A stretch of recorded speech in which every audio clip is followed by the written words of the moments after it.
Todos de pé, por favor. O tribunal agora está em sessão. Senhoras e senhores do júri, o caso hoje a ser apresentado envolve acusações contra o senhor Morcego e contra o senhor Fungo, ambos acusados de causar histoplasmose. Convido agora o senhor Morcego a prestar seu depoimento. Então, não sei o que eu tô fazendo aqui. Tava na Batcaverna, tranquilo, bateu uma fome, fui comer ali pelo sul, sudeste do Brasil, jantei legal e agora me jogaram aqui nesse tribunal falando que foi culpa minha. Tá maluco? Não fiz nada. Do nada apareceram uns humanos na minha caverna, sem avisar, sem usar nenhum tipo de proteção. Não gosto desses caras que ficam entrando na minha caverna, sabe? Tô ali tranquilo. Aí, dá problema com eles e eu tenho que ser jogado no tribunal. Bem que minha tia Galinha, que mora lá nos Estados Unidos, já tinha me avisado, e meu primo Pombo também. É furada essa área do Brasil, falaram. Eu não ouvi, fui lá, tá aí o problema. Agora eu tô aqui jogado nesse tribunal, a culpa não é minha. Eu acho que é desse tal de fungo aí que falaram pra mim sobre. Tá certo, obrigado pelo esclarecimento. Agora, convido o senhor Fungo a dar sua declaração. Bom, de fato eu sou um fungo, né? Eu venho do reino fungi, do filo Ascomycota, mas o meu nome científico mesmo é Histoplasma capsulatum. Bom, e eu gosto de viver em locais ricos em material orgânico, por isso que eu estou sempre em cavernas, pombais, galinheiros, porque as fezes dos animais que vivem nesses lugares criam um ambiente ácido e úmido que são perfeitos para o meu crescimento no solo. Eu também sou um cara que pensa grande, então sou bem expansivo, embora seja muito aéreo às vezes. Então, na minha forma micelial, eu estou sempre produzindo microconídeos para eu conseguir me espalhar pelo ambiente. Esses microconídeos nada mais são do que os meus esporos, é a minha forma sexual de reprodução. Então, eles são pequenos, leves e podem se espalhar pelo ar, que é o que acontece quando esses seres humanos invadem os lugares onde eu vivo, aí os meus microconídeos se desprendem, se espalham pelo ar e aí podem acabar sendo inalados por eles. E como eles são pequenos, eles podem chegar até os alvéolos pulmonares. E aí quando chega lá, chega esse tal de macrófago aí, nem dá bom dia, não pergunta nada e já vai fagocitando todo mundo. E aí esses microconídeos fagocitados são obrigados a se transformar em levedura como forma de conseguir sobreviver e se multiplicar. Ou seja, no final de tudo, os caras invadiram minha casa, bagunçaram tudo, levaram meus microconídeos que são como filhos pra mim. E aí eles estão lá tentando sobreviver dentro desse macrófago maluco aí. E é isso. Infelizmente a situação de um fungo nesse país só piora a cada dia, né? Mas não passarão, não passarão. Certo, muito obrigada, senhor Fungo. Agora convido o Pulmão a pronunciar-se perante o tribunal. Olha, graças a Deus, comigo, com os meus amigos, e a maioria dos casos que acontecem por aí foi assintomático. Eu não senti nada passando por mim, não. Mas não é sempre que a gente dá sorte nessa vida também, né? Tipo, eu tenho um priminho mais novo que ele pegou a forma pulmonar aguda. Tudo depois de ter inalado os conídeos desse fungo sem noção aí.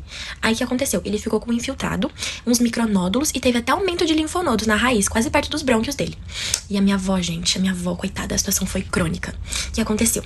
Teve infiltrado intersticial, espessamento da pleura do lado da cavidade apical e uma necrose contínua que quase consumiu o lobo por inteiro. Ela ficou com tosse, ficou com dor, toda encatarrada com secreção. Quase que ela ficou insuficiente, né?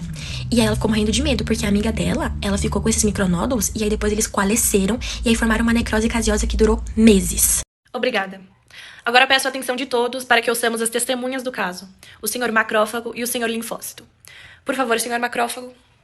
Bom dia a todos, eu sou o Macrófago e eu fui chamado aqui pro tribunal para explicar o que aconteceu de fato e para que mais ninguém seja enganado por esse fungo como eu e meus amigos foram. E eu quero começar dizendo que eu vi que ele me chamou de maluco, que me tratou como se eu fosse o errado da história, mas eu só tava cumprindo meu papel, porque os microconídeos dele realmente invadiram o pulmão, foram inalados pelo ser humano, né?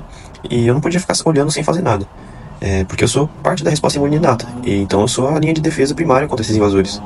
Então, com a ajuda dos meus receptores de reconhecimento de padrão e também com os receptores de complemento, eu percebi a invasão do fungo. Então, eu fui lá, fagocitei o fungo, formei o fagossomo e achei que tivesse resolvido o problema. Mas não foi o caso, né? Porque, na verdade, eu fui manipulado e era tudo um plano dele para conseguir usar os meus recursos de dentro de mim para se beneficiar. Ele conseguiu impedir a fusão do lisossomo e do fagossomo que eu formei. Ele também conseguiu neutralizar as enzimas que eu produzo por meio do ajuste do pH intracelular, e também ele conseguiu inativar as espécies reativas de oxigênio. Então toda a forma que eu tinha de combater ele, por um tempo ele conseguiu inativar e escapar. Tudo isso para conseguir se replicar, se transformando na forma de levedura e utilizando os meus recursos e nutrientes para conseguir multiplicar e tentar causar algo mais grave no corpo. Além disso, ele até conseguiu inibir por um tempo a minha produção de citocinas, que me ajudariam a combater ele. Nesse caso, ele inibiu a produção de TNF-alfa, que é pró-inflamatória, e ele também inibiu a interleucina 12, que me ajudaria a ativar a resposta TH1. Mas por sorte, aqui a gente é competente, e essa inibição não durou por muito tempo, e a gente conseguiu chamar os reforços, que no caso são os linfócitos T, e assim conter a invasão, né? E evitar que algo pior acontecesse. E para completar, para mostrar como esse maldito fungo atua, como ele é sujo, eu fiquei sabendo por outros macrófagos de outros seres humanos que foram infectados, ele tem duas formas de enganar a gente. Sendo a primeira delas, esconder os padrões moleculares associados a patógeno dele, de forma que os receptores de reconhecimento de padrão do macrófago não vão conseguir perceber os pumps. E dessa forma, o fungo consegue evitar uma fagocitose mais rápida e também ele consegue evitar uma resposta inflamatória pior. E a outra forma, que foi parecida com o que aconteceu comigo, foi que o fungo é fagocitado, ele impede essa degradação, fica dentro do macrófago se replicando, o macrófago vai pensar, resolvi a situação, vou voltar a circular, fiz meu trabalho.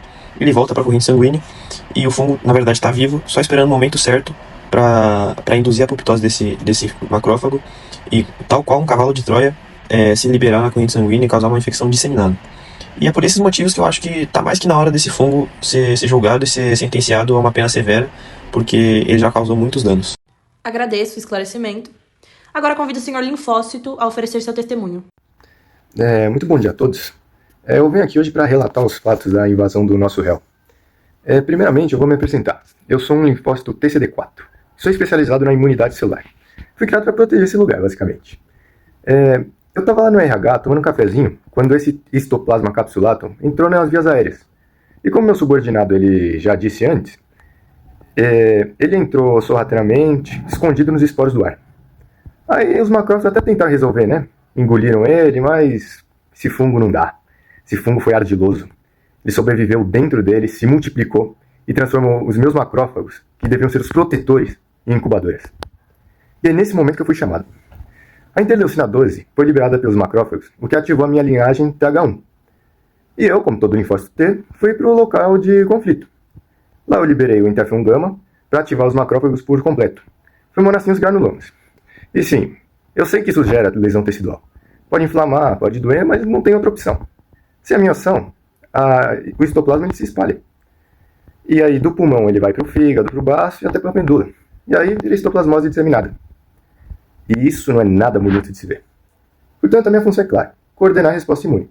Eu não sou nem um herói nem um vilão, sou apenas um defensor da ordem imunológica. Muito obrigado. Obrigada. Convido agora para se manifestar em juízo. Por favor, senhora Memória. Olá, bom dia a todos, eu sou a Memória e eu vim aqui só pra falar um pouquinho da ficha do nosso réu, não que eu seja uma pessoa rancorosa, mas eu me lembro, né, eu acho que recordar é viver, que ele perdeu o réu primário dele há 3 julgamentos atrás, na verdade. Então, assim, por mais que ele tenha essa carinha de inocente dele, na verdade não é. Bom, o primeiro crime que ele se envolveu foi um caso de histoplasmose disseminada crônica. Ele até passava ali despercebido, né, porque as vítimas eram pacientes imunocompetentes, mas como ele não é tão bom assim, ele acabava deixando assim o rastro dele, porque ele acometia lábios, mucosa e laringe. Segue aqui as provas, os prints. Tô falando que foi um babado super forte. O segundo julgamento dele foi um caso de histoplasmose disseminada subaguda. Nesse caso, ele causou bastante comprometimento da suprarrenal e, como lesão concomitante, ele causava fucking perfurações do intestino das vítimas. E eu mostro pra vocês. Uma imagem aqui claramente vale mais que 1000 palavras. Nesse mesmo caso, ele ainda chegou no sistema nervoso central, então ele estava podendo causar ali meningite, mielite, lesão expansiva cerebral. Coisa super séria. Bom, se você ainda tem algum tipo de empatia por ele, vai acabar agora, porque o último julgamento dele foi um caso de histoplasmose disseminada aguda. Isso mesmo, ele atacava pacientes imunocomprometidos, crianças, pessoas ali que não tinham como se defender dele, ele ia nos frágeis. Então, nos pacientes HIV positivo, ele chegava todo de mansinho numa lesão cutânea, numa pápula e transformava aquilo lá numa úlcera. Então ele jogava febre elevada, perda de peso, linfadenomegalia, participanomegalia, anemia, plaquetonemia, e misturava tudo que é de ruim, dava o quê? Um monte de complicação que leva ao óbito, gente, não tem jeito. Olha essas provas aqui, se isso não é mau caráter, eu não sei o que é. Peço agora a gentileza da atenção de todos os presentes. Serão lidas as provas apresentadas pela defesa. Teste de imunodifusão e fixação do complemento positivos, indicando resposta imune ativa contra o fungo. Teste de imunoensaio ELISA, detectou antígenos do histoplasma capsulatum na urina da vítima. Além disso, foi realizada uma microscopia em amostras de escarro e lavado broncoalveolar.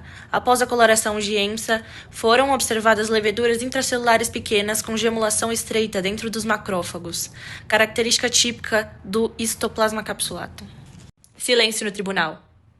Reunindo as provas e as informações apresentadas, declaro como culpado o Sr. Fungo, histoplasma capsulatum, sendo condenado à pena de morte por antifúngico com itraconazol ou anfotericina B. Nada mais havendo a tratar, declaro encerrada a presente sessão.